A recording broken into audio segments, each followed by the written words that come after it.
Om Sairam, Prof. Suresh.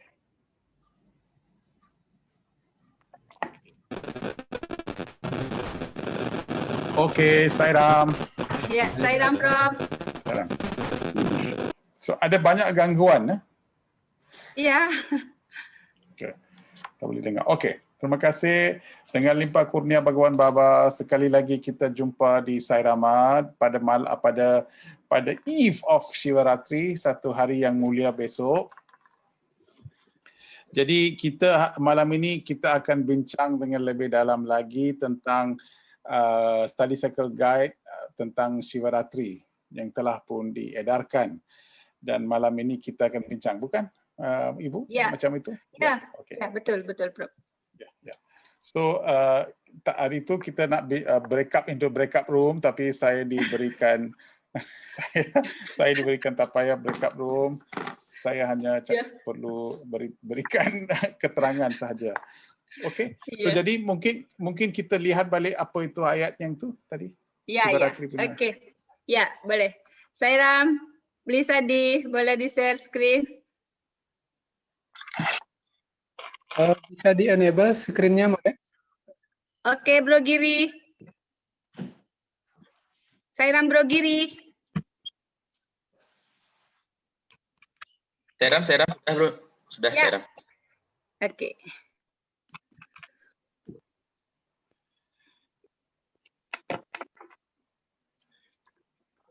Ya. Okey, boleh baca? Ya, oke. Ya. Berkaitan dengan hari esok, hari suci Mahashivaratri, kita akan baca amanat Bhagawan seperti ini. Hari ini adalah hari suci Shivaratri. Siwa berarti keberuntungan. Di mana ada siwa keberuntungan, di sana tidak ada sawa, ketidakberuntungan. Hari suci Shivaratri ini harus dihabiskan dengan merenungkan Tuhan secara terus-menerus terhadap Tuhan dengan mencantingkan nama suci Siwa dari pagi sampai menjelang tidur. Nama Tuhan harus seperti menari di lidahmu. Wacana Swami 8 Maret 2005. Ya. So ini ialah petikan-petikan daripada apa yang Swami beri kepada kita pada hari Shivaratri bila Swami berucap. Ini ialah semata-mata untuk memberikan para bhakta sekalian. Daripada semua hari malam yang kita ada itu, malam Shivaratri lah yang penting sekali. Kerana Shivaratri itu berwujud, Shivaratri itu ada tiap-tiap malam, tiap-tiap satu bulan mesti ada Shivaratri. Tapi malam esok ialah Maha Shivaratri. Maha Shivaratri artinya malam di mana bulan yang begitu kecil sekali. So bila bulan begitu kecil sekali, dalam ini artinya bulan ada berkaitan dengan minda, dengan pemikiran kita. Jadi masa bulan yang kecil sekali, maka pengaruh bulan terhadap kita ialah sekurang-kurangnya begitu banyak kurang. Jadi malam inilah kita harus berdedikasi kepada sembahyang ataupun merenung pasal, atau bukan merenung, berfikir, merenung pasal Tuhan dan juga terus bercanting dan sebagainya. Maka malam ini kita akan dapat peluang untuk dapatkan satu kesedaran yang luar biasa. Kalau kita betul-betul buat dengan tujuan kita mulia dan sebagainya. So malam ini ialah malam esok ialah Shivaratri. Jadi sebab mengapa kita nak bincang pasal Shivaratri malam ini ialah untuk memberikan satu persediaan untuk esok. Jangan kita fikir bahawa malam ini kita just duduk, kita bajan macam itu, maka kita akan dapat pengalaman. Pengalaman itu akan hanya berlaku kalau kita betul-betul bersedia untuk malam itu. Jadi daripada pagi sampai petang kita makan, mungkin makanan kita kurangkan sikit, ataupun fasting, ataupun berpuasa, ataupun kita makan ringan dan sebagainya, dan tidak tengok televisyen, tidak tengok apa-apa. Fikiran kita haruslah sepatutnya fokus kepada Shiva sahaja. So dengan itu maka malam ini, especially para bhakta sekalian yang selalu berbakti dan berdedikasi untuk Swami, maka malam ini kita akan dapat satu pengalaman yang luar biasa. Satu leap in the consciousness orang cakap. Bahawa kita akan dapat satu kesedaran yang mungkin luar biasa. Jadi malam inilah yang dipanggil Shivaratri. Ya. Sairam Prof. Suresh. Boleh boleh tanya pengalaman pribadi Prof. Suresh dalam melaksanakan Shivaratri? Ya, pada satu malam, because Brother Jega bagi tahu bahawa malam ini sungguh istimewa dan kita mesti fasting. Jadi 3 hari saya minum susu dan juga buah sahaja, buah-buahan. Jadi 3 hari sebelum Shivaratri.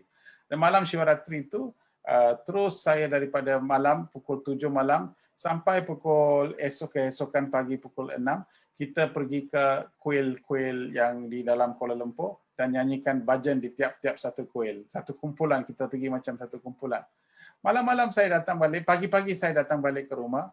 Tapi saya tengok saya tidak ada apa-apa pengalaman. Jadi saya pun letih, so saya pun tidur. Masa pagi itu begitu gelap sekali dan hujan nak turun. Tiba-tiba saya tengok atas langit.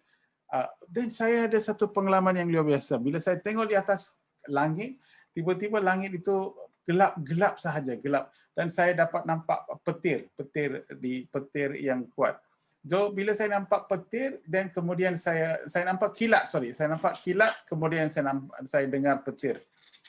So bila masa itu ada sesuatu bunyi, sesuatu fikiran ataupun satu pengalaman yang luar biasa. Di mana dia kata, di dalam atas langit tengok kita semua, first kita tunjuk lampu, kita kilat. Baru kita keluarkan bunyi. Tapi manusia dia bawa tanah atas bumi, keluarkan banyak bunyi tapi tidak ada cahaya. So mula-mula kita harus menjadi cahaya, baru kita harus keluarkan bunyi. So ini ajaran yang saya dapat daripada langit pada malam itu. Bila saya tengok melalui melalui tingkap itu, saya dapat kesedaran itu yang betul-betul luar biasa pada hari itu. So ini sebab mengapa satu malam saya tidak dapat, kerana kita fikirkan bahawa bila kita buat sesuatu itu kita mesti dapat pengalaman. Jadi ini sudah condition kita. So harus kita just enjoy pada malam itu, just let go. Kita dapat sesuatu yang, jangan kita harap bahawa sesuatu pengalaman yang luar biasa mesti berlaku. Maka kalau kita harap sangat, itu tidak akan berlaku. Just enjoy, buat meditation, buat buku, stay. Just enjoy them. Kalau kita enjoy the malam, kita akan dapat sesuatu yang mungkin luar biasa. Wah. Jadi saat kita tidak mengharapkan, kita malah dapat ya, Prof. Ya, kita jangan harapkan, tapi kita just buat doa kita, meditation kita akan dapat jawapan yang begitu baik sekali. Ya, kalau kita sudah enjoy apa yang kita lakukan. Oke. Baiklah Bapak Ibu, mungkin ada yang berkomentar, 1-2 orang saya persilakan untuk sharing pengalaman mungkin atau bertanya sebelum kita lanjut bahas. Sister, boleh tanya Sairam? Om Sairam, Bro Aso, silakan. Sairam, Prof. Suresh, Sairam, how are you? I'm okay, Asho. So I just wanted to ask, is fasting, sorry, dalam bahasa Indonesia ya, apakah fasting merupakan salah satu yang penting dalam hal Shivaratri? Ya, puasa. Bila kita makan ataupun kita minum, banyak tenaga diberi kepada pemikiran.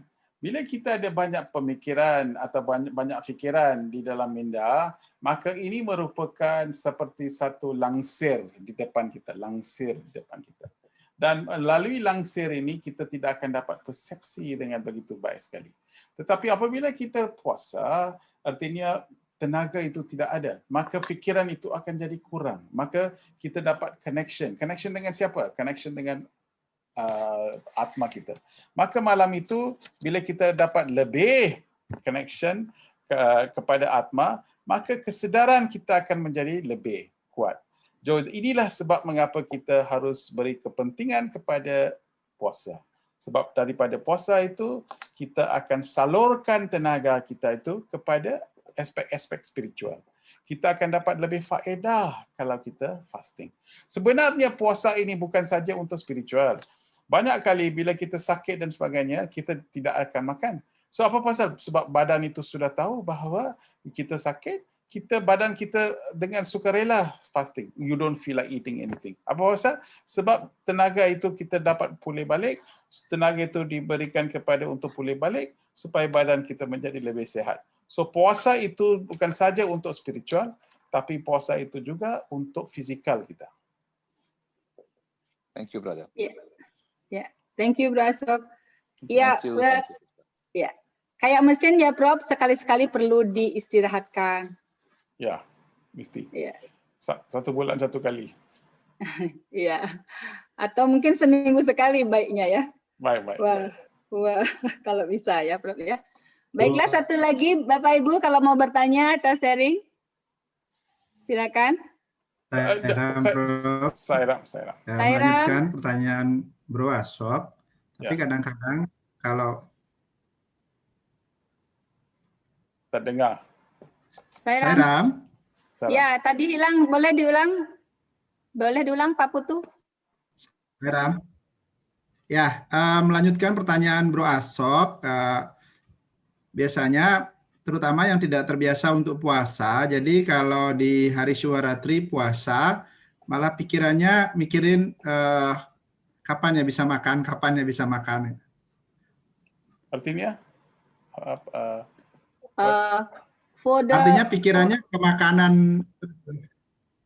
Oh, pikiran oleh kerana kita puasa dan kita lapar, maka Shivaratri dihabiskan dengan fikir pasal makanan. Bagi orang yang tidak terbiasa puasa, for the one who not used to fasting, when he start fasting on Shivaratri, the mind is focused on food. Ya, betul. So itu sebab 2-3 hari sebelum itu, kita bukan puasa sehingga kan kita lapar sampai 3 hari, bukan. Kita kurangkan, for example, kita selalu ambil 5 sudu nasi. Okey, masa kita nak dekat dengan Shivaratri, 4 sudu. Kemudian 3 sudu. Kemudian 2 sudu. So mungkin hari malam, hari Shivaratri mungkin tidak makan 5 sudu, kita makan 2 sudu. Just nice untuk mengurangkan daripada biasa. So biasa kita makan 2 pinggan, kita tidak akan, kita makan sedikit. So kalau kita biasakan dengan sedikit, maka badan kita akan terima maklumat ini. Tapi kalau kita sudah menjadi habit bahawa kita harus makan 2 pinggan, maka hari Shivaratri tiba-tiba you tak makan, maka badan kita akan rasa letih dan badan kita akan rasa marah, kita akan sebab tenaga itu tak cukup. Jadi untuk mempraktikkan satu spiritual, malam spiritual, maka kita tidak akan selesa. Jadi buatlah sesuatu yang akan memberikan keselesaan kepada kita. Itu penting. So kurangkan makan. Jangan, kalau macam itu, kurangkan makanan kita sehingga kan kita just nice. Itu saja. Jangan lapar sampai sudah lihat itu tulang semua. Ya. Jadi pelan-pelan ya Prof, tidak boleh ekstrim ya. Ekstrim ya. Oke. Persan mau bertanya. Oh, Boleh. Persat. Boleh. Saya kan Uncle di apa itu Mahasiwaratri? Apa itu maksud? Okey. Satu soalan yang begitu baik sekali. So, malam ini Shivaratri, tiap-tiap 1 bulan kita ada Shivaratri. Artinya bulan di mana bulan yang terkecil sekali itulah dipanggil Shivaratri. Tapi bulan ini kali ini macam besok dicakap Mahashivaratri, artinya di sinilah bulan yang terkecil sekali atau malam yang tergelap sekali di masa itu. So masa inilah dia orang panggil di Shivaratri itu, banyak dia punya cerita dia, ada banyak jenis cerita dan banyak aspek daripada cerita. Salah satu daripada cerita ialah di malam inilah Shiva dengan Parvati berkahwin di atas itu.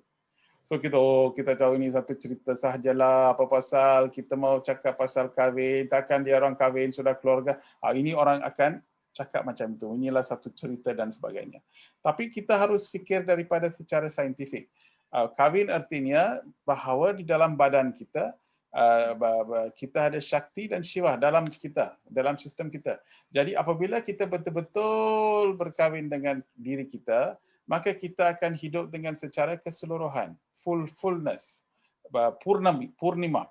So dengan cara itu, maka bila kita hidup dengan right brain and left brain logical, right brain creative. So bila kita hidup di dalam dunia ini dengan dua-dua campuran cara fikiran ni, maka kita akan hidup dengan lebih selesa, dengan lebih bahagia, dengan lebih mesra. So artinya Sivaratri ialah untuk mendapatkan semua yang boleh didapatkan, segala pengalaman yang harus kita dapat, segala kebijaksanaan yang harus kita dapat dengan kahwin Shakti diri kita. So kita juga di dalam badan kita ada Shiva dan Shakti.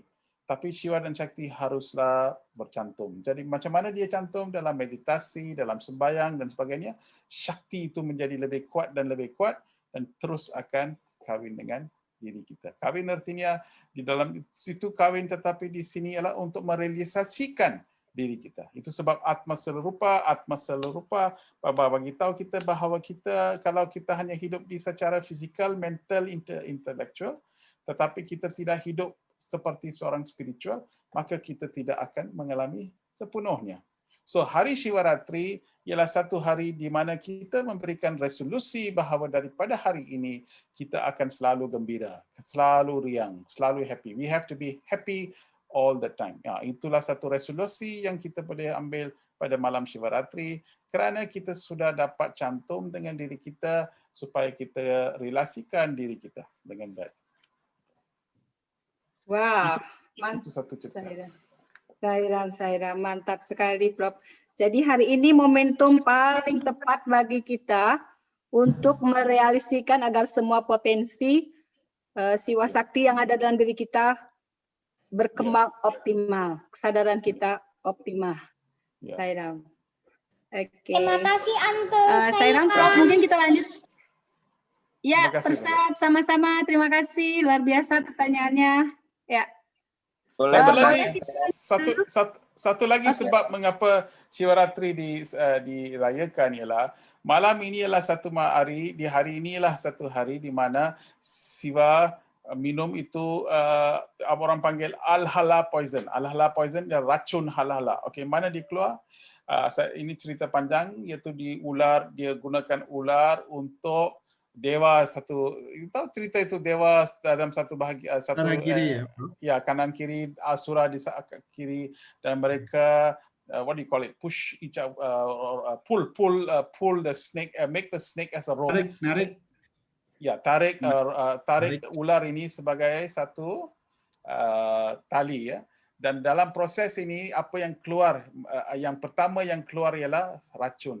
Dan semua orang takut racun kalau jatuh ke atas tanah banyak kerosakan akan berlaku, maka Shiva lah yang tangkap racun ini dan dia minum. Dan apabila dia minum, Parvati tekak dia punya kepala. Dia bukan kepala, throat dia. Throat is how you say? Tenggorokan. Tenggorokan, dan bila dia pegang di situ, maka poison yang racun itu tidak pergi ke hati dan juga tidak pergi ke kepala, tapi di sini sahaja. Jadi kalau kita tengok Shiva punya kepala, bawa kepala dia selalu biru. So artinya ini merupakan satu yang begitu istimewa sekali, satu ciri yang penting sekali. Yang selalu kita lihat, ini terlalu Hinduism dan sebagainya. Bukan. Ini kita mesti faham nilai-nilai murni yang ada di dalam cerita itu. Sebab dalam satu organisasi, maksud kita ialah untuk meningkatkan nilai-nilai murni. So nilai-nilai murni yang ada di dalam semua cerita ini kita harus ambil. Jadi apakah nilai murni? Nilai murni ialah apabila kita sudah masuk dalam kegiatan, for example, kalau kita nak bakta-bakta sekalian, kita nak buat satu projek. Bila kita mulakan projek ini, selalu mesti ada orang bagi tahu pendapat, ada idea, ini idea bagus, itu idea bagus, ini dia orang punya idea bagus. So mesti ada sesuatu mungkin perselisihan dan sebagainya. Inilah apa yang dipanggil racun. Racun, segala kegiatan yang pertama keluar ialah racun. So kita mesti faham bahawa racun itu akan juga mengakibatkan pengaruh kita, persepsi kita dan sebagainya. Tetapi manakah racun mesti disimpan di kepala, di bawah tengkorak? Apa pasal? Sebab dia racun itu tidak boleh menjejaskan hati. Don't keep the poison in your heart. Daripada mesyuarat itu, jangan fikir rosak, jangan merendahkan orang lain dan sebagainya. Juga poison, racun itu tidak harus simpan di dalam kepala. Artinya persepsi kita tentang apa-apa mestilah murni. Jadi di dalam apa-apa pun, kita pergi bajan, orang kita nyanyi, kita balik. Tapi ada dua masalah yang besar, jangan besarkan masalah-masalah itu. Bolehkah kita menjadi macam Shiva untuk simpan kita punya racun ini? Jangan merosakkan siapa-siapa, jangan mengakibatkan siapa-siapa, jangan merosakkan hati kita dan juga persepsi kita.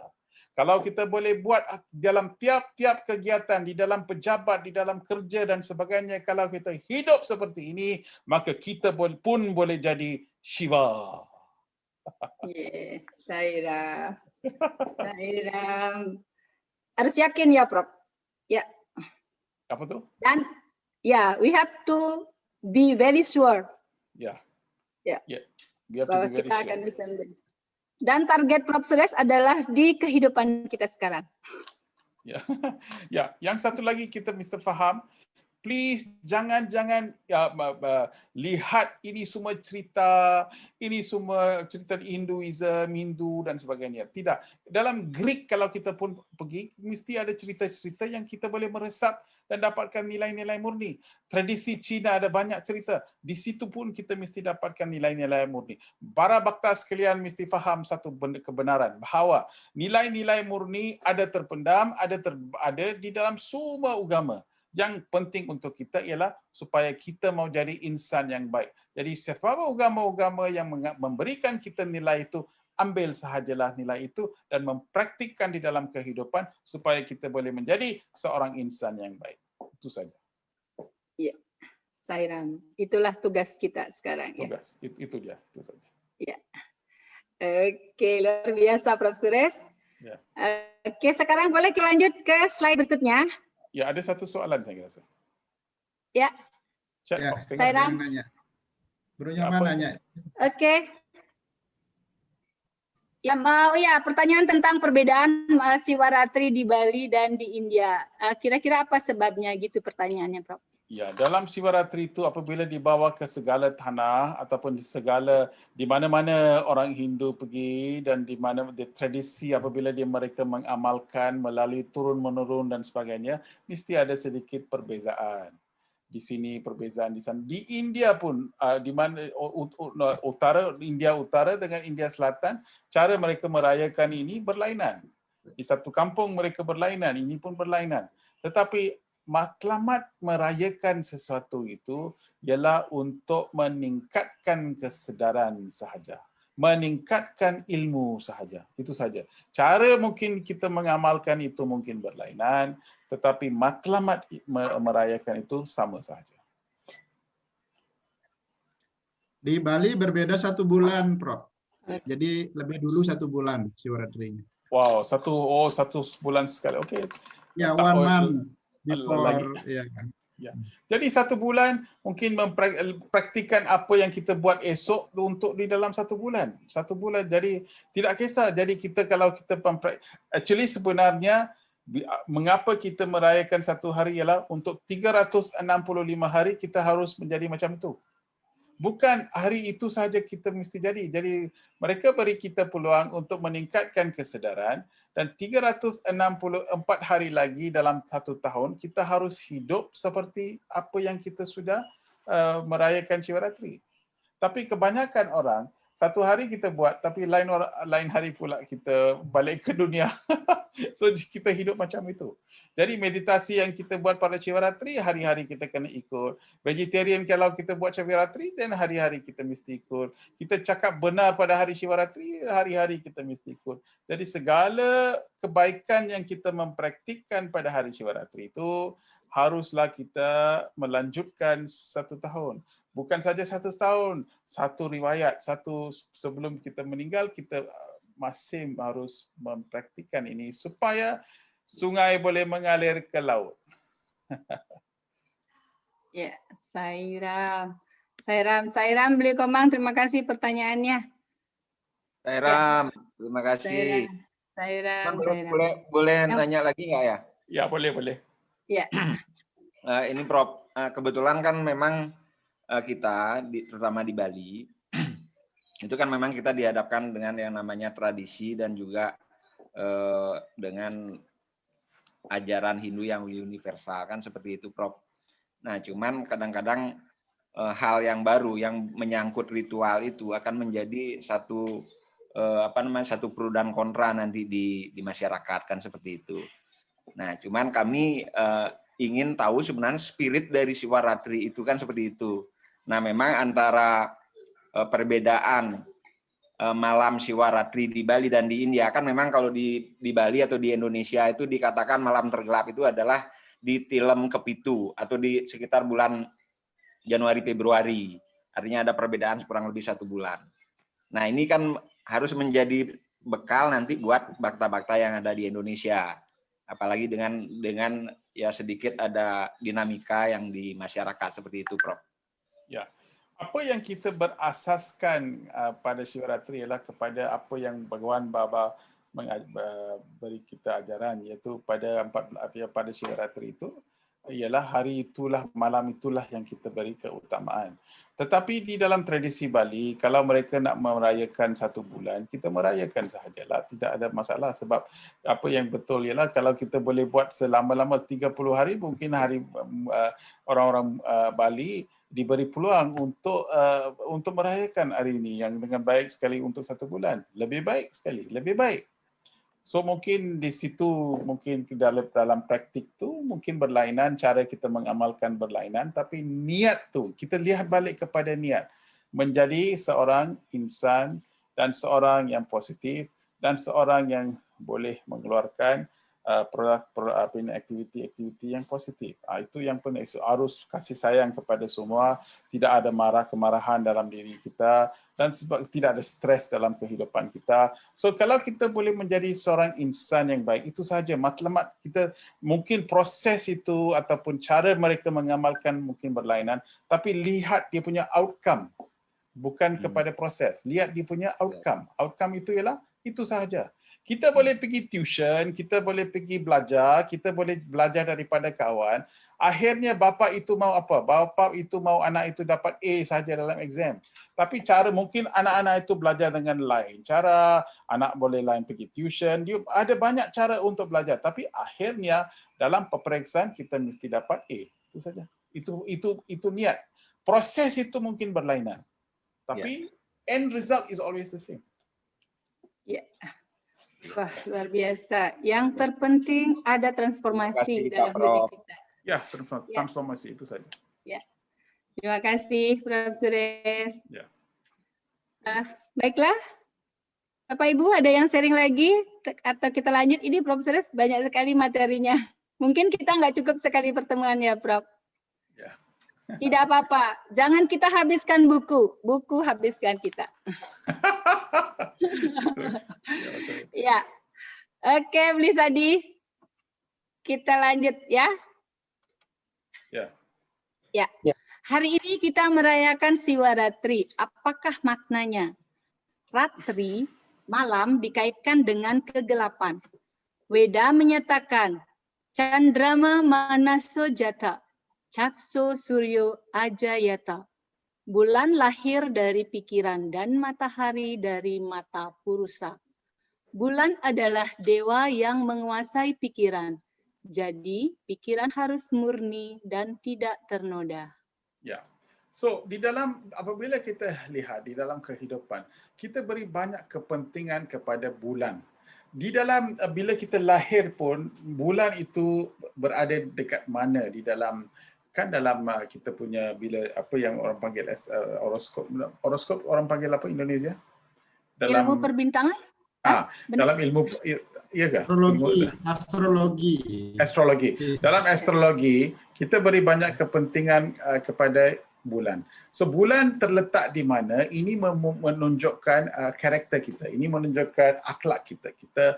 Kalau bulan itu kuat dan sebagainya, mungkin kita akan ada lebih keyakinan. Tetapi apabila kita lahir, bulan itu mungkin kurang, mungkin keyakinan itu kurang dan sebagainya. Jadi untuk menentukan siapakah yang kita akan jadi bergantung banyak kepada bulan.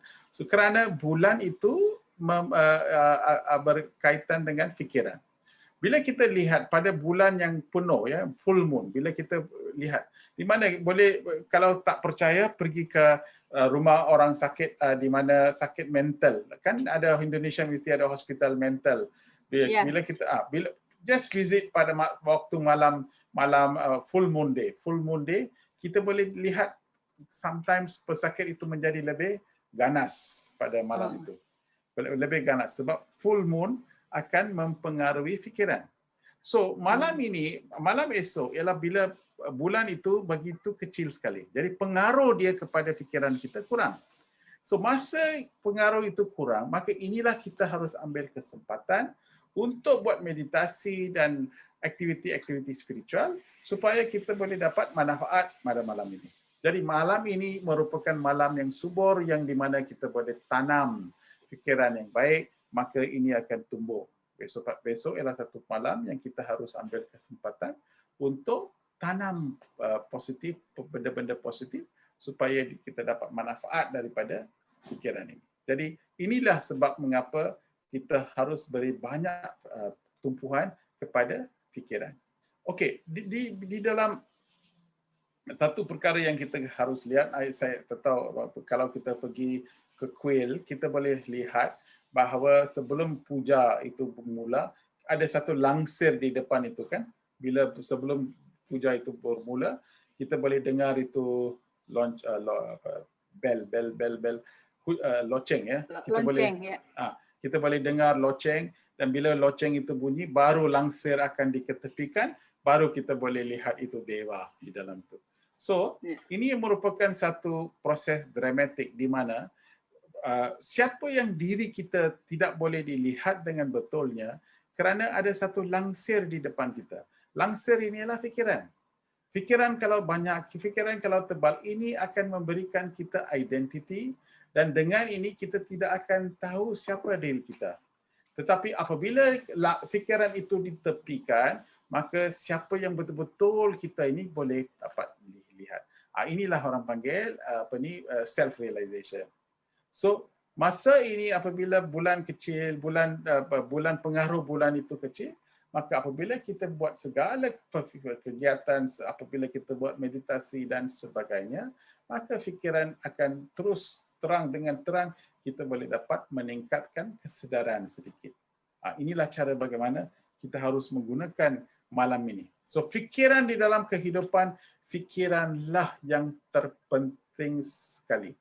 Di dalam apapun cara kita fikir, apakah sebab fikiran ini wujud? Mengapakah saya rasa iri hati? Apa pasal saya rasa marah? Mengapakah saya rasa cemburu? Apa pasal saya tidak tenang? Apa pasal saya bimbang? Kita harus tanya soal-soal seperti ini kerana baru kita boleh dapat mengawal fikiran kita. So, fikiran itulah yang penting sekali. Wah.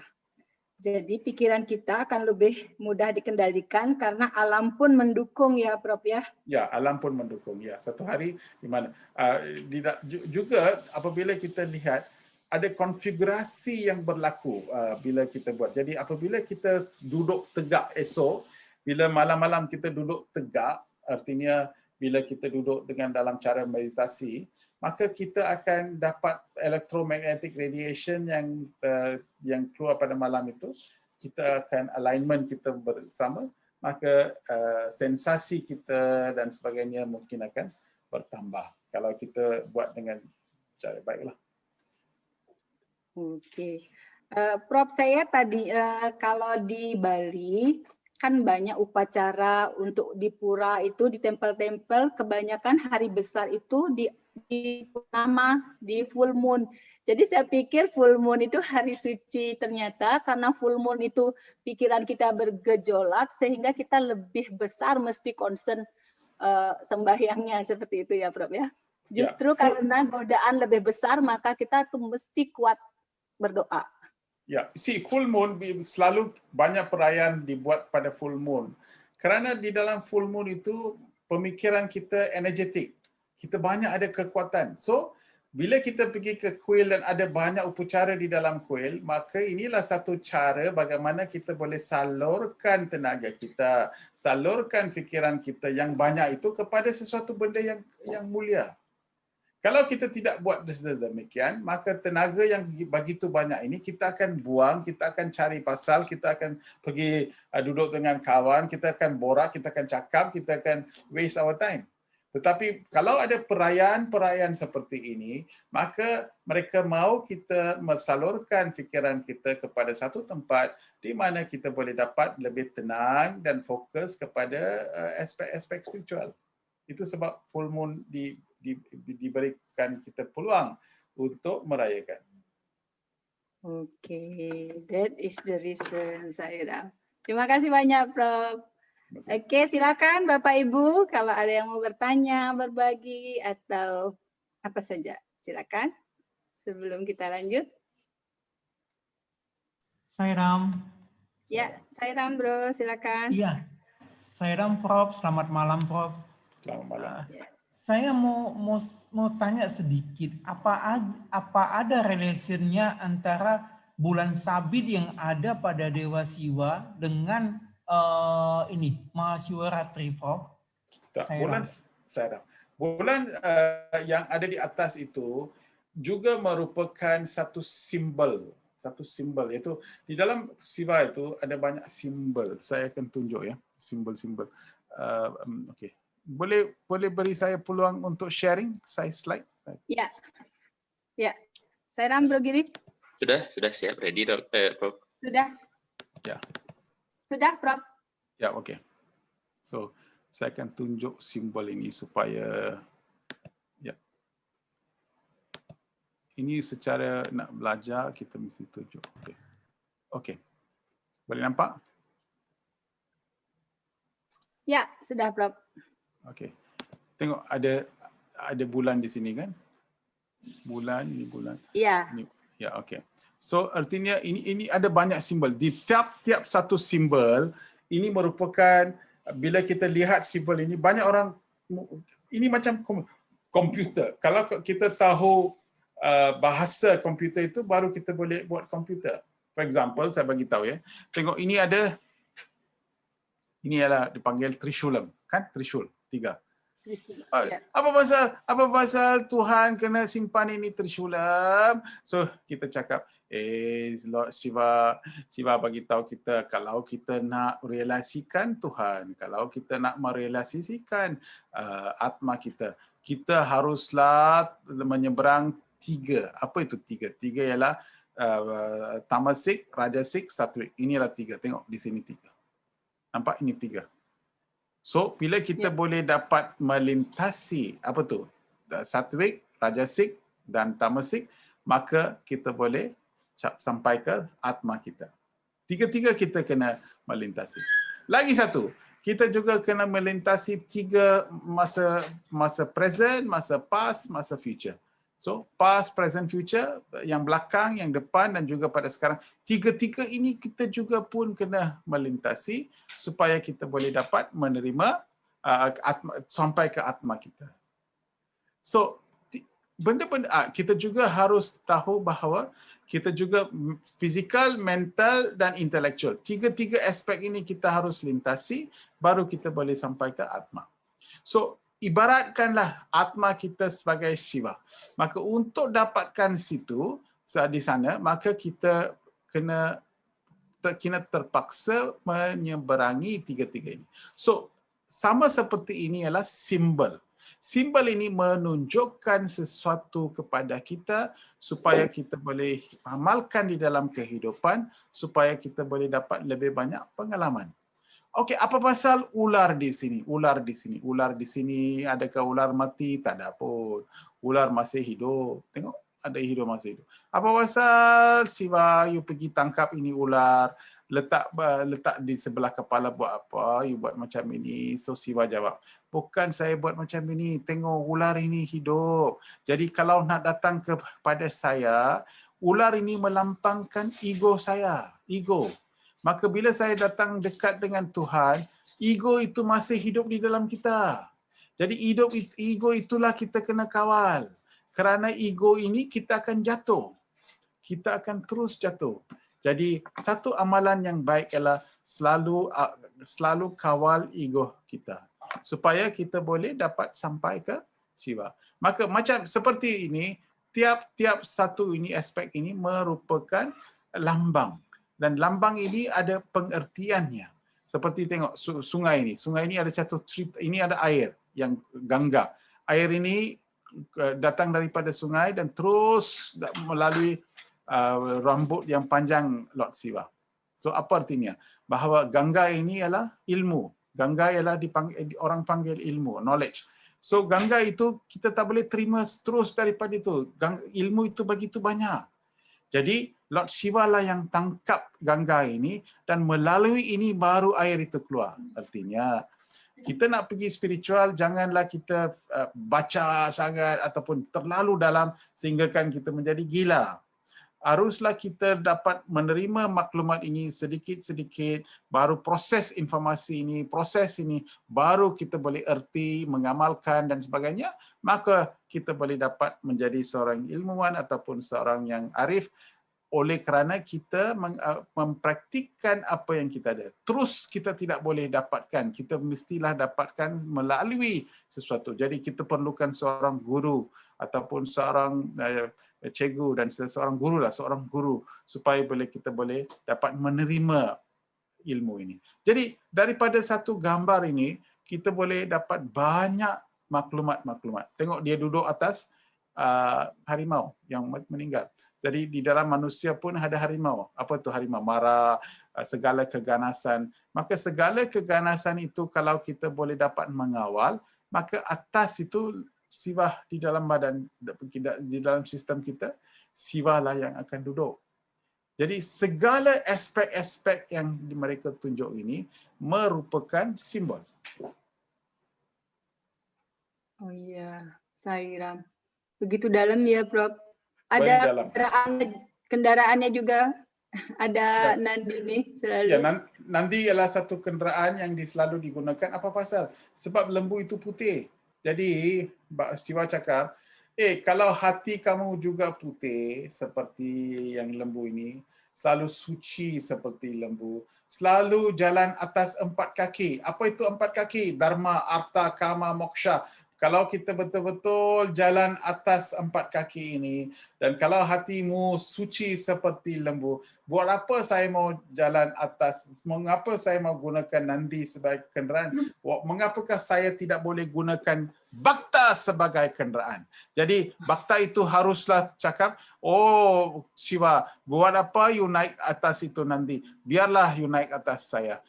Saya menjadi satu kenderaan yang baik sekali supaya Siva berada di dalam hati saya dan selalu gunakan saya untuk capai apa-apa yang Siva mau. Inilah doa kita. Oh iya, Saira. Ya, itu harus menjadi doa kita, Bro. Ya, tapi bila kita pergi sana, kita doa dan sebagainya. Oh, Siva, ada ular, ada lembu, ada ini, ada... Kita tidak tahu apa yang diertikan, apa yang dimaksudkan. Tetapi sebenarnya, inilah rahsia-rahsia yang ada dalam itu. Jadi, apabila kita sudah sampai, kalau kita sudah meresap nilai itu, maka macam mana kita boleh cakap ini Hindu dan sebagainya? Ini adalah nilai-nilai yang mereka gunakan lambang untuk mengajar kita. So inilah yang kita harus fikir. Sebagai Bhakta Satya Sai Baba, kita harus meresap nilai-nilai murni yang ada di dalam semua agama. Sairam. Speechless. Thank you so much, Prof. Sairam. Mungkin nanti dari gambarnya saja kita bisa itu bahas lebih dalam seperti apa mestinya kita ya, Prof ya. Ya, dalam gambar ini kita boleh cakap 2 jam lah. Dengan gambar ini sahaja kita boleh cakap 1 jam. Sebab dalam gambar ini kita ada banyak aspek-aspek yang keluar. So artinya di dalam kehidupan kita, okey, kita pergi kerja, kita balik, kita kahwin, kita ada anak. Tapi akhirnya apakah yang kita harus buat? Seorang Bhakta sudah 30 tahun, 35 tahun. Tetapi apabila kita tidak mau buat meditasi, kita tidak mau duduk sikit jam, kita tidak mau menenangkan fikiran. Tapi kalau kita tidak mau pergi hala tuju kepada itu, maka macam mana kita boleh merelasikan potensi kita ataupun merelasikan siapa saya dan sebagainya. So, bergambar ini menunjukkan bahawa akhirnya kita juga harus buat meditasi. Kita harus duduk dan dalam meditasi. Kita harus juga mengamalkan segala ajaran prinsip spiritual supaya kita menjadi. Dan selalu kita tengok di atas, di belakang sana, selalu kita nampak Himalaya. Inilah Gunung Himalaya. Bila kita lihat Gunung Himalaya putih, kita nampak putih. Dia tinggi. Putih artinya kita mesti menjadi seorang yang murni. Kita mesti menjadi seorang yang pure. Kesucian kita mesti tinggi. Dan kita selalu mesti cool. Kita mesti jangan panas, jangan marah. Kita selalu mesti di dalam segala keadaan, kita mesti cool. Dan bila kita selalu hidup seperti itu, maka siwa akan hidup di dalam hati kita. Jadi ini semua merupakan background info data supaya kita boleh menjadi seorang bhakta yang baik. Oke, Sairam, Prof, luar biasa penjelasannya. Ini ada pertanyaan yang masuk ke saya tentang mata tiga siwa. Apa maknanya, Prof? Grihasta. The third eye of Siva. Third eye of the Siva is bukan apa-apa. Di dalam sistem kita pun ada third eye. Third eye ialah di sini. Kita ada. Itu sebab kita letak vibhuti di sini. Yeah. Kalau kita lihat orang Hindu dia buat itu apa orang cakap yang perempuan pakai ini kan? Ya. Yeah. Kungkum semua. Kungkum ya. Kita kalau di Bali bija gitu. Ya. Mengapa kita letak sini? Apa pasal kita tak mau letak sini ataupun sini belakang kepala? Kita letak di sini sebab di sini merupakan satu mata yang kalau buka boleh kita dapat persepsi, boleh kita lihat dengan lebih dalam. Jadi bila kita buat spiritual, maka mata yang ketiga ini akan dibuka. Bila buka, maka kita akan dapat lebih ilmu, lebih arif, lebih banyak benda-benda yang kita dapat lihat. So sekarang kita hanya lihat dalam dua mata saja, tapi mata yang ketiga ini berada di sini. So dengan spiritual lebih arif, kita akan menjadi lebih mahir, lebih fokus dan sebagainya. Dan dengan itu kita boleh dapat banyak apa yang kita mata yang ketiga kalau boleh buka, maka kita boleh dapat lebih maklumat apa yang kita daripada lihat daripada dua mata. Oke, jadi karena itu meditasi cahaya bring the light to forehead kayak gitu ya, Pak? Forehead ya. Supaya kita boleh bawa ke semua dan sebagainya. Tapi apa yang penting sekali ialah kita harus tidak tumpu perhatian hanya untuk buka mata saja. Kita just mesti enjoy apa yang kita ada. Don't worry about mata saya belum buka, third eye mesti work. Jangan. Masa itu bila kita sudah tiba masa itu kita akan diberi peluang untuk buka mata ke apakah kita boleh. Tapi sekarang kita mesti buka dua mata yang kita ada ini. Dua mata belum buka lagi. So macam mana third mata harus buka? Dua mata macam mana tak buka? Kita tahu, kita lihat tapi kita tidak faham. Kita baca tapi kita tidak mau. Artinya dua mata pun kita just hidup di dalam kehidupan tanpa masuk dalam lagi. Itu sebab buku-buku study cycle guide semua diberikan supaya kita boleh contemplate, kita boleh fikir dengan lebih dalam lagi dengan benda-benda seperti ini. Supaya kita boleh betul-betul faham apakah kebenaran belakang benda-benda ini. Jadi kalau kita buat penyelidikan, research dan sebagainya, maka kita akan menjadi lebih arif dan lebih baik. Ya, Sairam.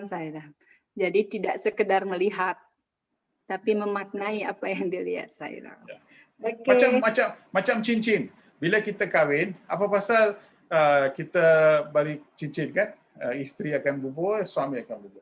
So apakah artinya cincin? Jadi cincin itu kalau hilang, cincin sudah hilang. Tak apalah hilang, belilah satu lagi. Tak ada, ini mesti penting, dia menangis dan sebagainya. Apa pasal? Sebab cincin ini ada satu lambang. Lambang kesetiaan, lambang kesucian, lambang kasih sayang. Ini diberi oleh isteri, jadi kita mesti jaga dengan begitu baik sekali.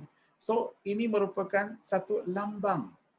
So sama seperti itu, form yang ada di depan ini adalah satu lambang, satu signal, satu signpost, satu direction, satu hala tuju. So kita haruslah pergi melalui hala tuju itu supaya kita boleh dapat capai destinasi kita. Okey. Sairam. Jadi kita dengan hanya melihat lambang, hanya dengan melihat simbol saja, kita akan diingatkan untuk menjadi seperti yang diharapkan oleh Begawan. Ya. Daripada Jakarta, kalau saya pergi ke Jakarta dan lepas daripada hotel, saya nak pergi airport. So saya tengok signpost, saya nampak airport. So saya pergi ke airport dan saya duduk di bawah airport, signpost airport, dan saya sembahyang pada itu signpost airport, dan Om Airport Hai Namaha, Om Airport Hai Namaha, Om Airport Hai Namaha, Om Airport Hai Namaha, dan saya tunjuk arti pada itu signpost dan saya sembah kepada itu signpost. Tapi saya buat 3 jam pun saya tidak akan sampai ke airport. Sebab flight saya sudah lepas. So you tak pergi, you tak naik airplane. Saya tidak naik. Apa you buat? Saya sembah kepada signpost. Itu signpost katakan inilah airport. You mesti pergi melalui hala tuju airport itu baru you boleh sampai airport. You sini, you duduk sini, you sembah itu signpost buat apa? Tak ada, saya fikir bila saya boleh sembah macam ini, saya boleh sampai itu airport. Sepertinya. Ya, so lambang ini ialah apa yang kita harus doa, tetapi apa yang penting lagi ialah untuk resap apakah erti dan makna supaya kita harus jalan hala tuju apa yang kita disuruh jalan. So ini sama juga dalam wahini, apa yang wahini suami bagi tahu ialah kita boleh pergi ke bawah suami dan sebagainya, tapi hala tuju yang baba tunjuk kita harus jalan hala tuju itu. Baru kita boleh dapat nikmati rezeki dan nikmati satu perasaan yang lebih luar biasa daripada apa yang kita sedang rasa. So kalau kita Jakarta, Kuala Lumpur, kita duduk itu airport macam mana? Kita tak boleh sampai. Satu hari saya doa pun saya tak boleh sampai airport. Ya, Prof. Ya, praktek yang lebih penting. Kayak teori renang, baca buku teori renang, tapi kalau nggak pernah nyebur, nggak pernah ngepakan, nggak akan bisa. Wah, harus praktek, harus gitu. Oke, dan dapatkan pengalaman dari praktek. Ya, silakan Bapak Ibu, Sairam, silakan untuk memberikan komentar atau pertanyaan. Apa yang beliau jelaskan itu mantap, clear sekali ya. Terima kasih, indah sekali. Prof, mungkin perlu dijelasin kenapa siwa berwarna biru. Ya, so especially dalam tongkat itu yang dekat leher tu biru ialah itu halal poison. Yang tadi saya bagi tahu bahawa di lehernya lebih biru daripada badan dia. Ini ialah di mana racun itu berada di sini berikan maklumat kepada manusia di dunia ini banyak jenis racun. Janganlah keluar masuk racun itu supaya dia meracuni hati kita atau masuk atas kepala meracuni fikiran kita. Jadi dua-dua ini kita mesti diselamatkan. Badan siwah di biru macam seperti ini mengatakan bahawa biru kita lihat laut ialah biru. Dan langit pun biru, laut dan langit begitu besar sekali sehingga kita tidak boleh dapat lihat begitu besar sekali. Jadi artinya biru ialah potensi manusia ialah begitu besar. Potensi manusia ialah begitu besar, kebijaksanaan manusia ialah lebih besar, capability manusia ialah begitu besar sekali. Jadi kita jangan fikir kita tak boleh buat, kita jangan fikir kita sini sahaja apa yang kita boleh buat. Tapi apabila kita percaya kepada Tuhan, daripada kepercayaan itu apa yang berlaku ialah keyakinan. Keyakinan untuk mencapai apa-apa di dalam kehidupan ini kita boleh capai. Jadi keyakinan itu haruslah memberikan kita satu potensi yang luar biasa seperti langit, seperti sebesar seperti laut, maka kita boleh capai apa-apa di dalam kehidupan. Ini diberikan lambang ialah biru. Sebab itulah biru diberikan. Inilah lambang supaya jangan kita tak boleh buat. Ini boleh buat, tak boleh buat. Mengapa saya tak tahu? Jadi perkataan saya tak tahu tidak harus wujud di dalam mulut daripada mulut seorang bakta. Apa-apa pun saya boleh buat. Hey, ini saya boleh buat. Macam mana you boleh buat? Sebab saya tahu bukan saya buat. Suami akan buat untuk saya. Ini itu dia. Ya. Confident. Confident, keyakinan. Ya, ya. Oke, terima kasih Prof. Oke, silakan Bapak Ibu. Ada lagi yang bertanya? Ya. Biar tidak terlalu lama jeda. Karena saya juga Prof. Suresh ada banyak masukan kemarin. Jadi yang pertama, jangan masuk breakout room supaya lebih banyak Prof. Suresh kasih. Yang kedua, jangan panggil-panggil nama. Jadi saya nggak boleh panggil-panggil. Jadi sekarang saya nggak panggil-panggil, Prof. Nanti saya dikomplain lagi. Nah, bila Bapak Ibu tidak apa-apa berkomentar apapun, jadi jangan khawatir. Saya tidak panggil, mohon berkenan langsung unmute bila ada yang bertanya atau mau berkomentar atau mau lewat chat box, lewat Japri, tim saya Rama juga boleh. Ya. Oke. Oke, mumpung belum, boleh satu lagi, Ya, Prof. Kenapa tadi Siwa pakai tongkat ya? Ada tongkat kayu yang support tangannya, menyangga tangannya Siwa. Dan banyak pertapa juga pakai seperti itu. Is any significant meaning? No, tongkat ini sebenarnya meditation. Bila kita buat ini tongkat ni kan yang dekat dengan tangan kan? Ya, ya. Okey. Ya, bila kita buat meditasi ini kita boleh beli tahu. Kita boleh rest tangan kita di sini kerana di dalam meditasi kita buat macam ini. Ini adalah untuk just memberikan dia supaya dia boleh restkan, dia boleh letak tangan itu untuk meditasi. Ini juga menyangga ya. Ini juga merupakan satu maksud ialah siapakah yang akan buat ni? Bila kita buat meditasi dengan lebih banyak lagi, lebih panjang lagi supaya tangan kita akan letih. Ini juga menunjukkan bahawa haruslah kita duduk untuk lama. Bukan 2 minit, 3 minit. Haruslah kita duduk dengan lebih lama lagi supaya kita boleh dapat dalamkan lagi pengalaman kita. So ini merupakan bahawa satu lambang supaya kita harus buat dengan lebih panjang lagi, lebih dalam lagi sehingga kan tangan itu ada juga tempat di mana dia boleh direhatkan kerana memang kalau kita buat panjang tangan itu akan menjadi letih. Jadi di situlah kita beritahu kayu itu. Ya, oke Prof. Terima kasih. Sekarang ada pertanyaan Prof. Ya, begitu. Ada cerita bila membisikkan Nandini itu akan sampai pada Siwa. Apakah filosofinya? Membisikkan, chanting. Berbisik kepada di India kalau berbisik di Nandini, di patung Nandini itu biasanya dipercaya akan sampai ke Lord Siwa gitu maksudnya. Ya. So, ya betul. Ya memang ini adalah satu cerita di mana mereka bagi tahu bahawa bila kita beri apa-apa masalah yang kita ada itu, kita bisik kepada Nandi ini, maka ini akan sampai ke Siwa. Okey, sekarang baru saya terangkan bahawa Nandi itu siapa? Nandi ialah Bhakta. Jadi bisik kepada siapa? Bila saya sendiri bisik kepada hati saya yang betul-betul doa suami, siapa akan dengar? Siwa. Di dalam mana? Di atma saya akan dengar ini. Jadi itu sebab bila kita doa ataupun bila kita bisik apapun itu kita cakap betul-betul suami, saya mau betul-betul, saya mau sampai ini, saya mau ini dan semacam itu. Ataupun saya ingin sesuatu dengan begitu banyak sekali dan doa dengan hati yang murni, maka kita akan dapatkan result itu atau keputusan itu kerana atma kita dengar apa yang kita bisik. Jadi tetapi mengapakah mungkin tak dapat result dengan immediate ataupun serta-merta? Kerana ada langsir fikiran.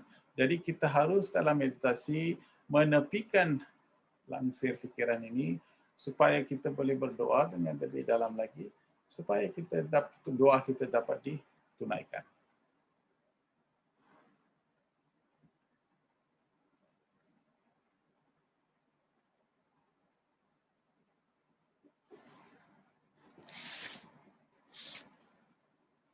Halo. Ya, saya Ram. Tiba-tiba Oke, sudah saya Ram, sorry saya lupa. Prof, ini pertanyaannya satu lagi. Kenapa siwa berlumuran abu jenazah? Oh, di seluruh abu. Okey. Abu ini abu wibudi kan? Iya. Ya. Abu. So, Abu. abu ini ialah satu tanda yang menunjukkan bahawa ini ialah keadaan kita pada akhirnya. Bila kita mempunyai badan dan sebagainya, bila dibakar, daripada abu tidak ada lagi sesuatu yang akan keluar daripada abu. Abu ialah satu benda, material yang akhirnya akan wujud seperti abu sahaja. Benda lain semua mungkin kita boleh tukar, tapi abu tidak boleh ditukar kepada benda lain. So artinya akhirnya destinasi kita adalah abu-abu. Kalau kita dibakar ataupun kalau kita ditanam, abulah kita punya destinasi. So bila kita ini memberikan lambang, apa itu lambang? Lambang itu manusia. Jangan kamu fikir bahawa kamu akan hidup di dalam dunia ini selama-lamanya. Kita mesti mempraktikkan detachment, tidak keikatan. Kita mesti mempraktikkan tidak ikatan dan kita mesti faham dan tahu bahawa ini semua temporary sahaja. Jadi abu menunjukkan bahawa ialah lambang bahawa semua temporary sahaja. Semua transit sahaja. Bila kita transit daripada Kuala Lumpur nak pergi Amsterdam, kita tunggu di Jakarta, transit 3 jam. Bukan kita mau beli rumah di transit 3 jam. So sama seperti itu, di dunia ini banyak benda yang kita buat banyak, tetapi transit sahaja.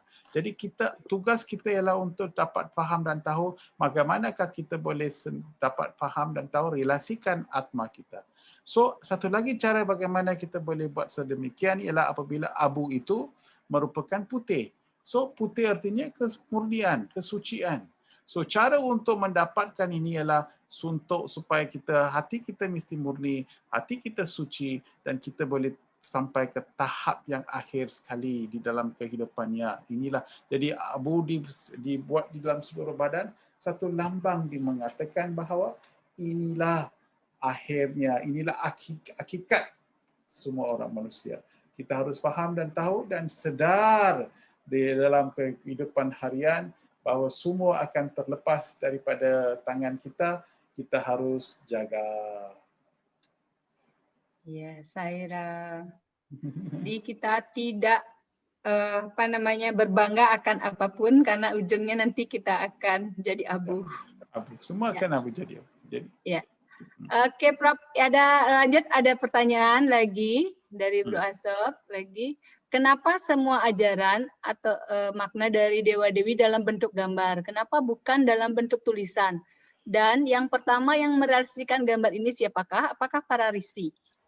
Okey, sebelum ini dipanggil lambang-lambang ini dipanggil masa Purana. Tapi sebelum masa Purana beribu-ribu tahun dulu ini dipanggil masa Veda. Bila dalam masa Veda mereka tidak ada lambang seperti ini. Masa itu mereka hanya gunakan matahari, pokok, lambang-lambang semula jadi. Sebab tidak ada dewa-dewa dan dewi-dewi. So masa itu kita hanya lihat kepada matahari, sungai dan sebagainya. Banyak orang sembah kepada nature sahaja. Tapi lama kelamahan oleh kerana minda pikiran sudah jadi lemah dan lemah, maka dalam zaman Purana maka semua ini wujud, semua lambang-lambang diwujud supaya diberikan fokus hanya kepada visual sahaja, apa yang kita lihat saja kita boleh ingat.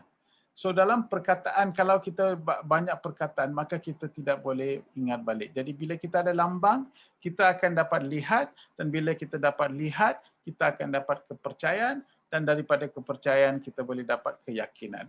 So lambang diberikan kepada semua orang dan banyak jenis lambang supaya mereka faham dan tahu bahawa manusia ini berlainan.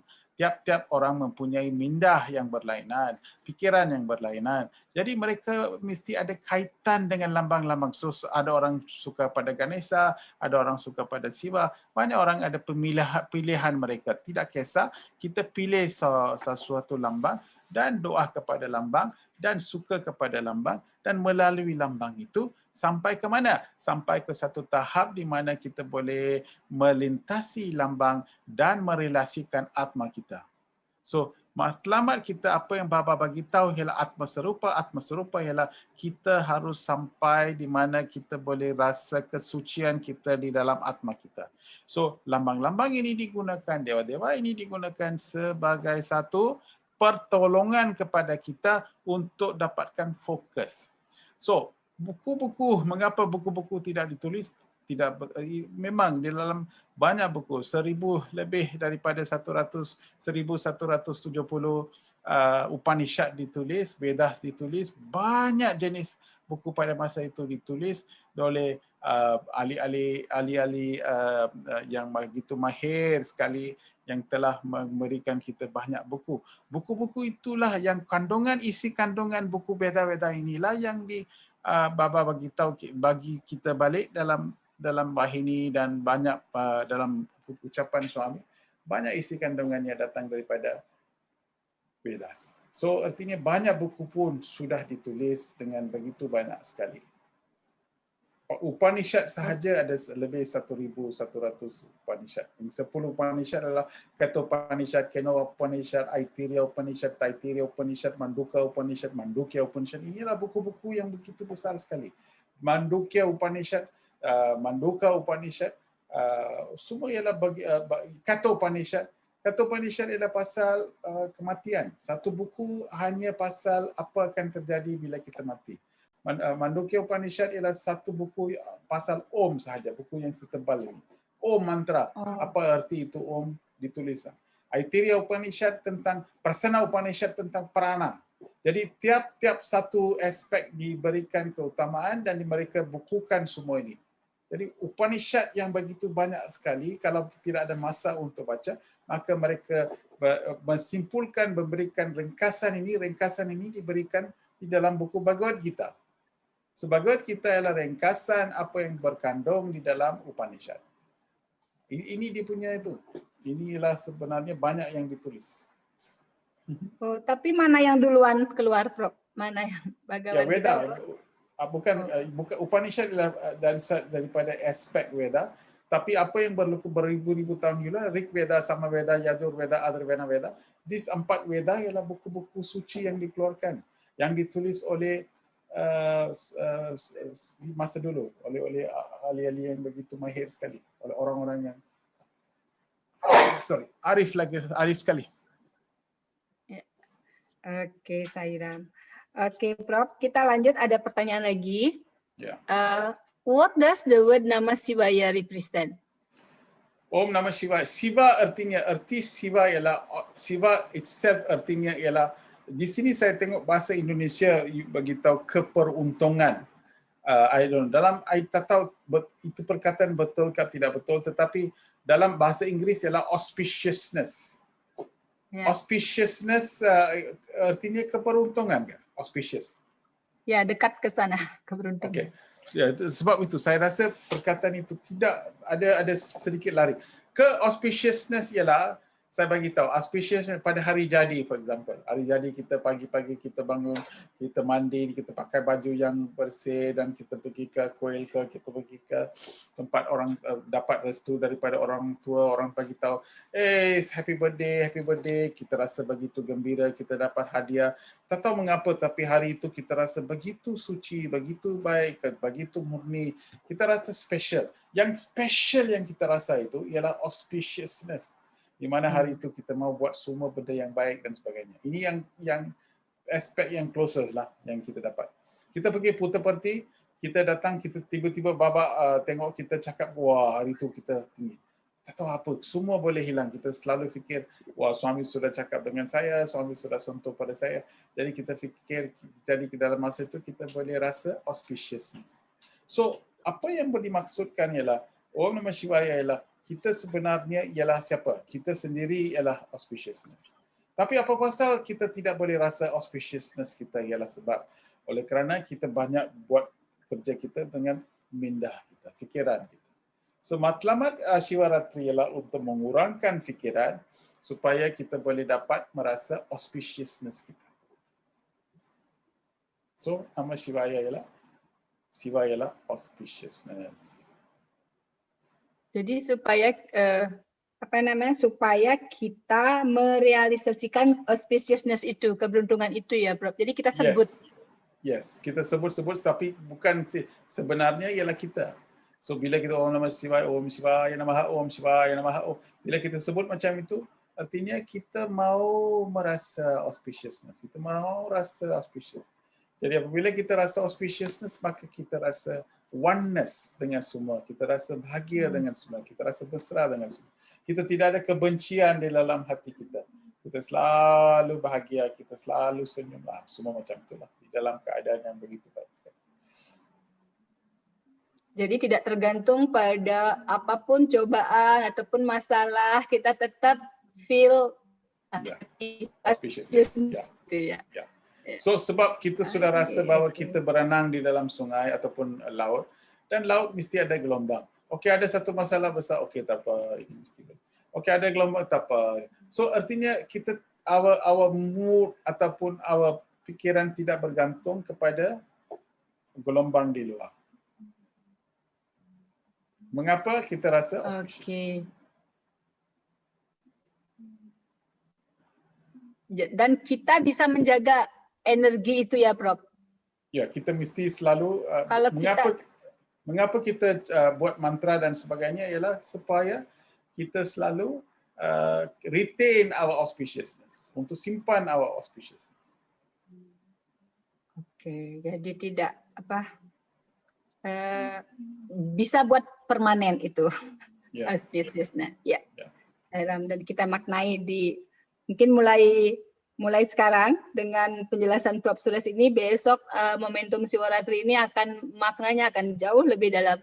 Dan kita semua akan terbangkitkan auspiciousness dalam diri kita.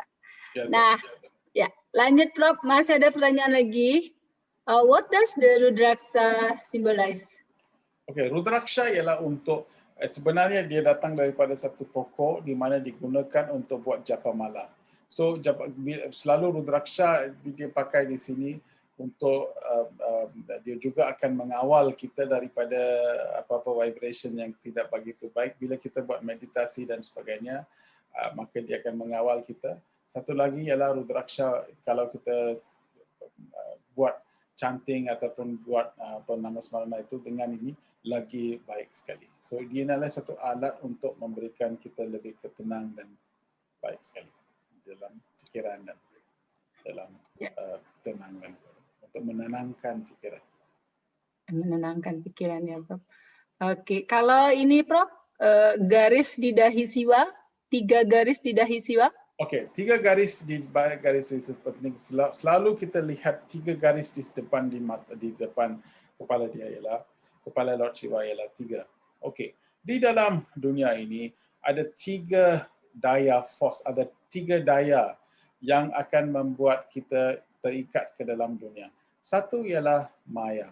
Maya artinya dengan maya kita tidak akan faham apa yang sebenarnya kebenaran.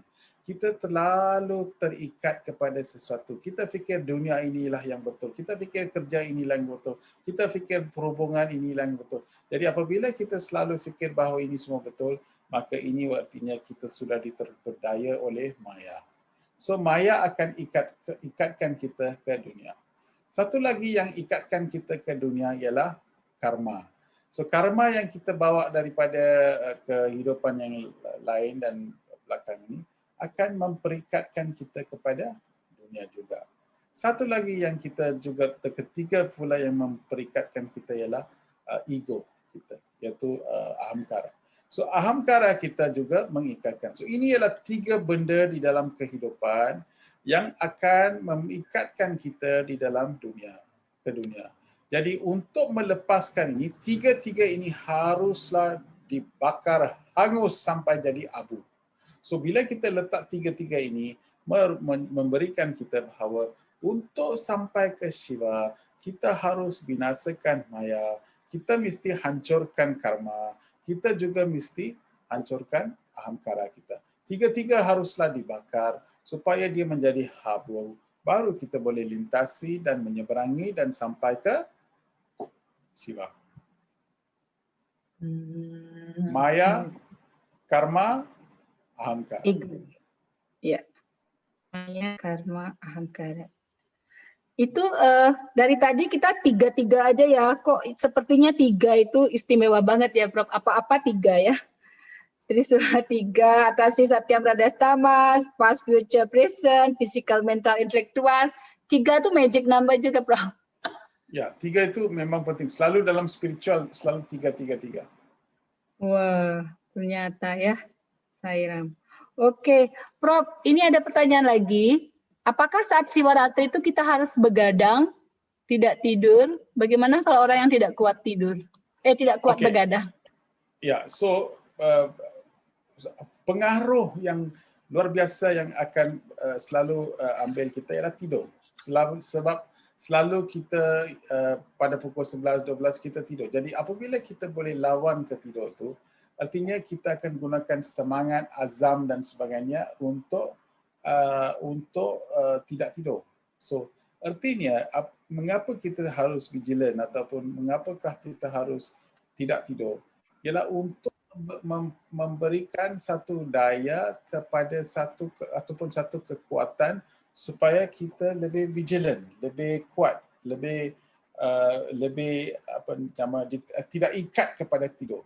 So lebih baik mungkin pada malam itu kita mungkin tengah hari kita mungkin rest dulu ataupun tidur sedikit supaya kita boleh lebih awal kawal daripada tidur di malam. Lebih baik kalau bukan saja kita tidak boleh kita just duduk macam itu, kita tidak boleh merealisasi. Maknanya malam itu harus bukan saja tidak tidur, tapi malam itu haruslah digunakan supaya kita fikir pasal Tuhan, kita baca pasal Tuhan, kita bincang pasal Tuhan, kita buat meditation, kita buat bhajan, apa-apa kegiatan yang selalu memperingatkan kita kepada Tuhan. Tidak sekedar begadang ya, Bro. Kan ada yang banyak main kartu juga, nonton, ya, itu kita harus hindari. Baba cakap bahawa banyak orang masa itu dia main apa?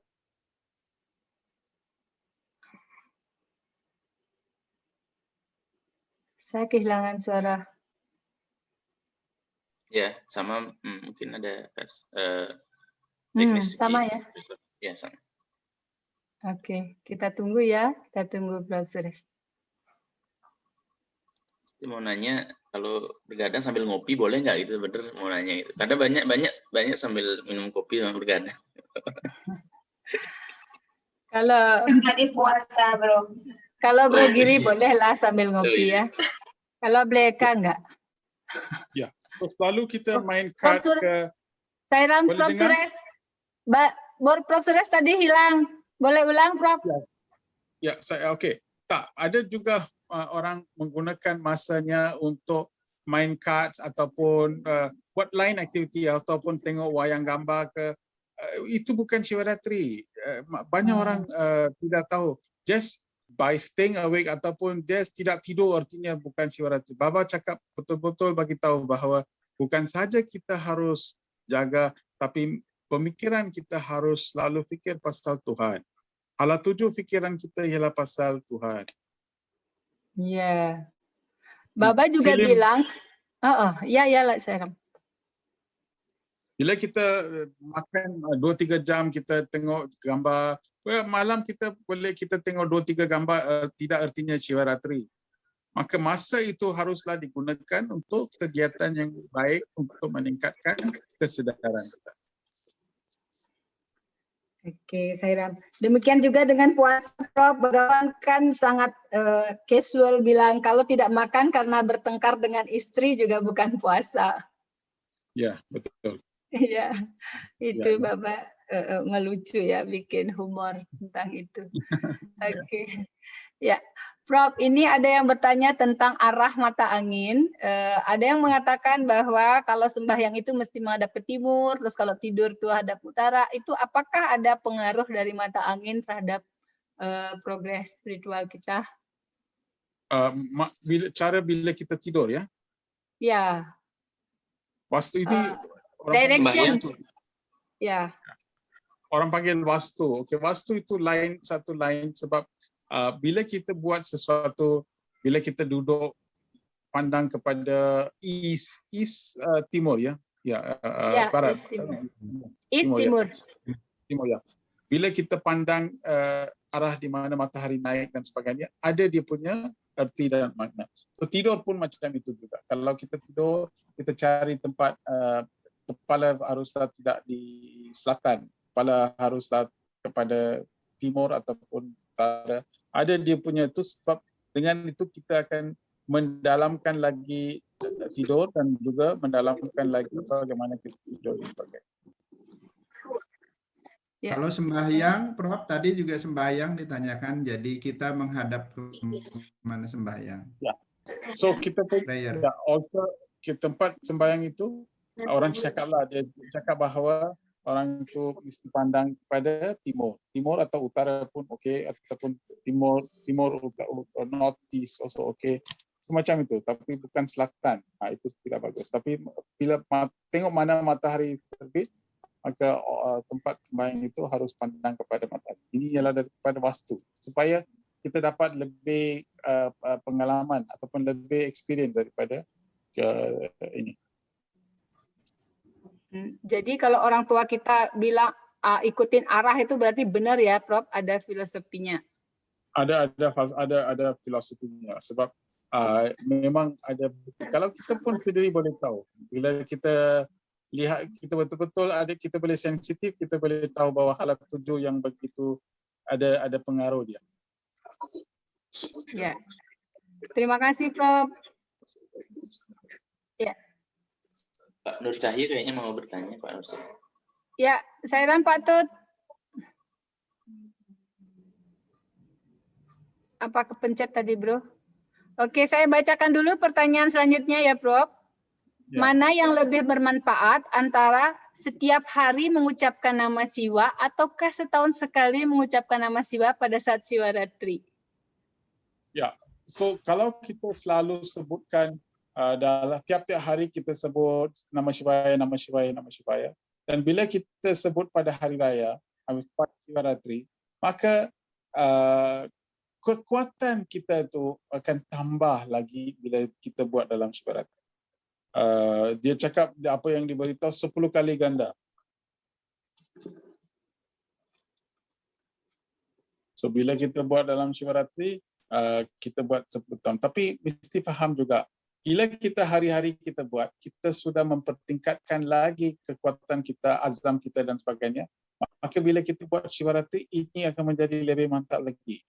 Ini akan menjadi lebih kuat. Tapi kalau kita langsung tidak panggil, tidak buat apa-apa, pada Siwaratri saja kita naik, maka kekuatan itu tidak akan bagus kita buat, tetapi manfaat itu tidak akan sekuat seperti di mana kita buat hari-hari lah. Oke, Sairan, terima kasih, Prof. Ya, ini ada satu lagi sharing, Prof. Ada seorang brother kita pada saat Mahasiwaratri di Puttaparthi mohon anak dan kemudian dikaruniai anak. Sekarang mohon petunjuk bagaimana menjaga agar anugerah ini bertumbuh dengan baik. Oke, boleh tak cakap dalam bahasa Inggeris? Saya tidak faham. Okay, one of our brother during Mahasiwaratri in 2006, he prayed for Swami to bless him with a child. Then the next year, Swami grant him a child. So now he would like to request you to suggest him what to do so that this child becoming a good person in the future. Yeah. So umur sekarang anak itu berapa sekarang? Sekarang berapa jadinya ya? 2007 sudah 14 ya, Prof? Ya, so 14 tahun, so oleh kerana dia lahir seperti apa yang ditunaikan, so kita just bagi dia panduan, bagi bahawa anak itu mungkin dilahir untuk sesuatu tugas ataupun sesuatu matlamat. So apa yang kita harus buat ialah beri segala peluang kepada anak itu supaya dia menjadi spiritual, bagi dia SSC classes, bagi dia bahagian dan sebagainya. Maka dengan ini, oleh kerana dia foundation very strong, maka aliran sungai itu Baba akan bawa dia kepada satu tempat yang lebih arahan itu akan diberi oleh suami. Kita just berikan segala kemudahan dan segala pertolongan supaya dia boleh dapat meningkatkan kesedaran. Itu saja. Suami akan buat, sudah ditanya, sudah diberi, dia akan bagi segala panduan. Ya, pasti suami yang akan guiding. Ya. Ya, terima kasih Prof. Sepertinya semua pertanyaan sudah saya sampaikan. Oke. So, lagi ada 2 minit, so saya nak habiskan ini dengan 1-2 perkataan. Iaitu satu ialah bulan Mac, saya rasa yang kita mula ini pada bulan Mac kan dulu. April. So bila April datang sudah 1 tahun, kita mau merayakan 1 tahun dengan apa tu? Dengan betul-betul kalau buat para bakta sekalian boleh dapat lihat ke apa yang telah berlaku di dalam kehidupan masing-masing. Bagaimanakah menyertai dalam Sairama ini telah bantu kita mau dokumentasikan apa-apa yang pengalaman dan betul-betul beritahu kepada kita supaya kita boleh rekod benda-benda seperti ini. Dan juga kan hari itu Sister Ayu buat yang graf dan sebagainya. So kalau kita boleh lihat perubahan ini, dan saya rasa ini merupakan, kita boleh lihat balik apakah kebaikan yang telah berlaku. Ya, Sairam, terima kasih banyak Prof. Bapak Ibu yang terkasih, Prof. Suresh menyampaikan kepada kita bahwa sesi Sairama ini April nanti akan menginjak usia 1 tahun. Jadi mohon berkenan nanti dari tim Sairama akan membagikan sebuah metode kepada ibu bapak semua dengan harapan bahwa kita akan bisa mengekspresikan sejauh mana Sairama ini memberikan manfaat kita, perubahan-perubahan apa yang terjadi, juga mungkin masukan-masukan yang penting bagi kemajuan kita bersama. Dan nanti ini akan kita persembahkan semua sharing, testimoni dan apapun yang kita dapatkan selama perjalanan Sairama 1 tahun ini, nanti kita akan tampilkan dalam ulang tahun pertama Sairama. Jadi mohon berkenan Bapak Ibu semuanya berbagi dengan kita semua nanti. Dari tim akan menghubungi Bapak Ibu semua melalui WhatsApp group yang sudah kita punya. Jadi seperti itu harapan dari Prof. Suresh, sehingga dari Prof. Suresh sudah menyampaikan begitu banyak kepada kita bimbingan, dan sekarang kita memberikan respon kita apa yang sudah kita dapatkan dari beliau. Terima kasih banyak. Semoga Bapak Ibu semuanya nanti kooperatif memberikan testimoni, jawaban, respon, masukan semua kepada kita semua. Ya. Untuk kemajuan lagi satu kita ialah bersama. lagi satu ialah oleh kerana selepas 1 tahun kita ada 105 orang. Jadi kalau kita sendiri sudah dapat manfaat, maka kita juga harus memberitahu maklumat ini kepada kawan kita ataupun member lain supaya kita dapat membanyakkan lagi peluang ini supaya ramai orang lagi dapat benefit ataupun pahala daripada apa yang kita buat. So mungkin daripada April lagi kita tambah lagi mungkin 200-250 supaya lebih banyak orang kan masuk. Iya. Ya, Sairam, Ibu Bapak semuanya, Prof. Suresh sangat mengharapkan bila Ibu Bapak semua mendapatkan manfaat dari sesi Sairama ini. Semoga berkenan mengajak teman-teman, saudara-saudara semua untuk bergabung bersama. Prof. Suresh, just for your info, through YouTube, about 27 join us tonight. And a few account also more than 2-3 people. Jadi mungkin 150 about. Oke. Jadi ya malam ini. Tapi target kita kan 300 Prof. Jadi masih setengah. Bolehkah juga esok Siwaratri kita harapkan banyak orang akan buat dia punya doa dan buat meditasi. Kita nak minggu depan kita mau dengar tiap-tiap orang apa sudah jadi pada Siwaratri, apakah pengalaman masing-masing supaya kita dapat berkongsi pengalaman ini untuk besok. Jadi ini apa yang kita bincang hari ini adalah untuk persiapan untuk merayakan esok, dan minggu depan kita mau dengar apakah sudah jadi kepada diri pada hari itu. Boleh ya? Ya, boleh Prof. Boleh. Jadi minggu depan, besok kita sudah punya bekal untuk merayakan Siwaratri dari apa yang Profesor Sules jelaskan, dan juga buku panduan guideline tentang perayaan ini juga sudah kita bagi dari sana. Ibu Bapak semua bisa menambah lagi apa yang sudah dijelaskan. Kemudian besok kita terapkan. Nanti minggu depan kita berbagi tentang pengalaman kita. Ya. Oke. Ya. Terima kasih. Okay. Terima kasih banyak Prof. Sules. Adakah lagi Bapak Ibu masih mau bertanya? Saya boleh minta waktu 5 menit dari Prof. Sules bila ada yang bertanya. Sebetulnya materi dari beliau masih ada beberapa slide lagi, jadi nanti kita akan beberapa kali pertemuan masih topik Siwaratri ini. Silakan bila ada yang masih bertanya ataupun berbagi, boleh. Dan bila tidak, bisa kita akhiri.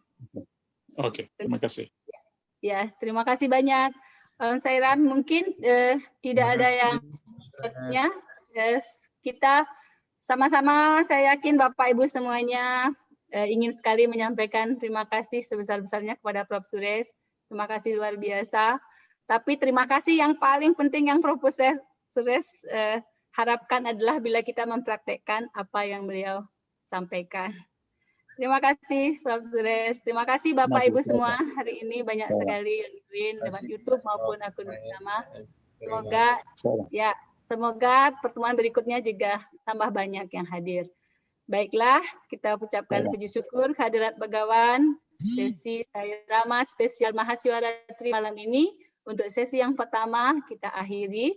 Mari kita hening sejenak dan panjatkan doa samasta loka sakeno bhavantu.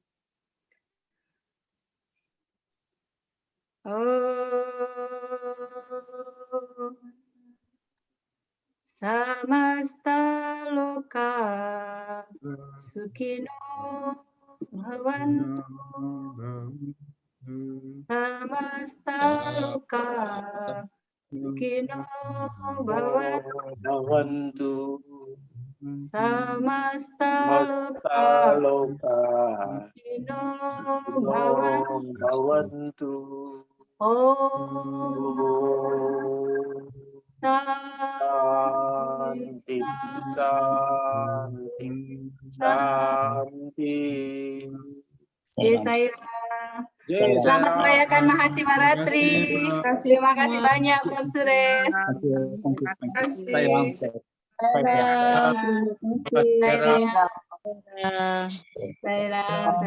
kasih. Kita akan lanjut seperti biasa, kita doa bersama untuk saudara-saudara kita. Kamsahamnida. Bro Giri, ada pengumuman lain selain doa? Ada. Mau doa dulu ya? Ya. Nanti habis doa mungkin pengumuman untuk besok bagian ininya online-nya juga ya, Bro Giri. Ya, siap. Oke. Ke sekretariat ada berapa pesan yang masuk? Di sini saya menerima pesan bahwa saat ini Pandit Birna beserta istri sedang menjalani isolasi karena positif COVID. Kita mohon doa Bapak Ibu semuanya untuk kesembuhan Pandit Birna beserta istrinya, dan juga kepada doa untuk semua saudara-saudara kita yang sedang menghadapi cobaan, baik yang sakit maupun ditinggalkan keluarganya, kena musibah. Sairam. Semua Sairam. Sairam. Kita berdoa bersama ya. Ya. Sairam. Mari Bapak Ibu semuanya, kita panjatkan doa dengan Om-Karam 3 kali. Mohon kepada Begawan, semoga semua saudara kita yang sedang sakit dianugerahi kesembuhan, juga diberikan ketabahan dan kekuatan kepada semua saudara-saudara kita yang sedang menghadapi cobaan dan ujian dalam kehidupan ini. Kita ucapkan Om-Karam 3 kali, kemudian hening sejenak, pancarkan cahaya untuk semua saudara kita, dan tutup dengan Santi Mantra.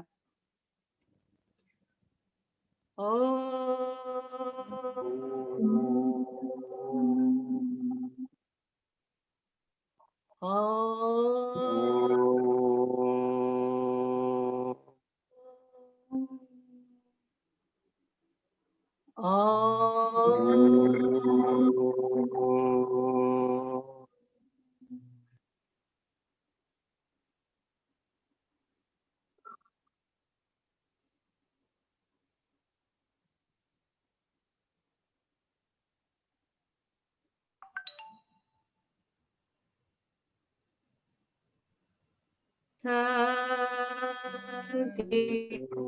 Santi, Santi.